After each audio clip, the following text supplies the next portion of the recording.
Good morning, everybody, or good evening, everybody. Welcome back to another CSGO Talk episode on this fine Saturday. I hope you guys are all doing well, but welcome back to the episode. If you guys maybe noticed, Jake, there's something on your hand. You would be correct. There's actually 3 phrases I wanted to write down. I'm not sure why I wrote them down, but they do revolve around today's episode, all around Valve. If you guys were actually here this past week, we talked about VSM, the rise of a Brazilian player out there currently playing for Daytona Gaming, and well, a few things did happen about this, right? A whole slew of free VSM hashtags were out there. Taco himself talking about this. Even Cloud9, I don't know what their social media guy has been on lately. Even he actually tweeted out free VSM. I'm here to tell you guys that Valve will not free VSM, and they will not pretty much free anyone out there. Valve has never shown mercy for VAC bans, and they've never shown mercy actually across 3 categories out there, and they will never forgive these players, and here is why. Because they've already set a precedence on 3 of these categories, that being gambling, cheating, and match fixing. If they go back on any of those, they're going to go back on their own precedents, and any players around that are actually freed, there's going to be other players who also want freed, because if you free one, then you must free all. So when it comes down to it, Valve has pretty much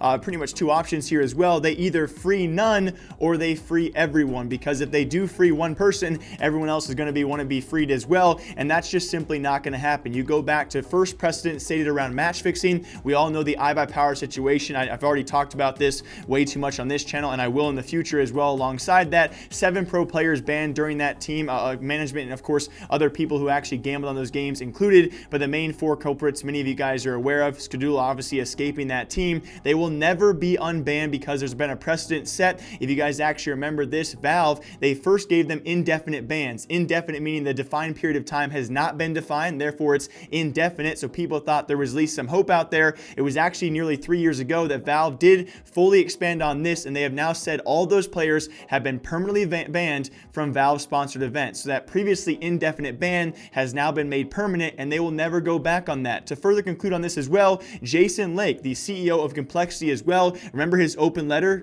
probably pleading in case of Swag as well, because Swag was just 17 years old when he was match fixing with this team, and there's a lot of very, very good reasons as to why many people of his age would likely fall to that same fate. And Valve, despite all the efforts on Jason Lake and the entire community to try and push the free IBP, have not responded ever since. They once clarified, yes, those indefinite bans are now permanent, and they have never touched the issue yet again. Now, on top of it as well, they've also come forward about unnecessary risk. This pretty much talks about if you're associated with a high-level gambler, watch out as a player. Players can still have gambling sponsors. Teams can still have gambling sponsors. We have seen that countless times out there, but if there's any way that a team, just like match fixing, is actually betting on their own CSGO matches or giving information to gamblers and bettors out there, that's another way you can actually get banned from Valve events permanently. And then very lastly, something they have never gone back on before. They have never once in their history of CSGO or Counter-Strike have they ever forgiven someone who has been given a VAC ban. We have countless pro players. I will link the list down below for all of you. Literally countless pro players out there who have been banned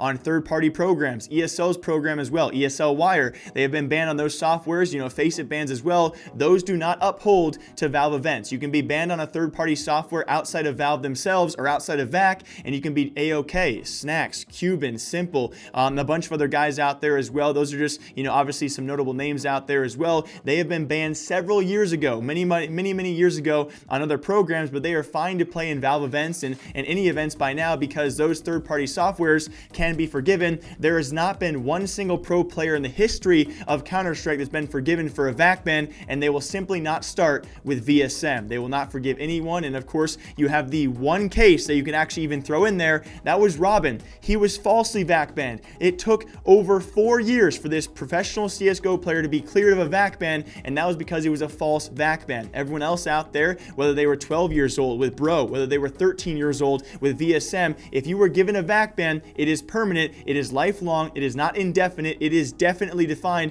as a permanent ban, and Valve will never go back on their word. As cruel as it sounds, they have to uphold these duties. But it just sucks so much, especially when you see other organizers out there even cave in and allow VAC ban players to play. Although some VAC ban players have been welcomed more than other players out there. Often when you're caught cheating, teams do not, see you as a prospect any longer. Match fixers are kind of a separate category with that. But we had ESL and EPL back in 2017, not too long ago. They finally caved and said after 2 years of being VAC banned, that is now expired, and you can now compete again in our events. But Valve, what have they done? Nothing about it. It just is a terrible thing, especially when you see situations like that of Bro. He was just 12 years old, VSM, probably even more so because he's a prominent feature there in the Brazilian scene now. He was VAC banned at 13 years old, and it continues to drive the question out there we talked about earlier this week. Should there be an age limit, right? If you are caught cheating at 9 years old, are you going to be banned for the rest of your life as well? It seems that Valve says yes, no matter what your age, no matter where you're from, if you are ever caught by our program known as VAC ban and you're actually given that ban,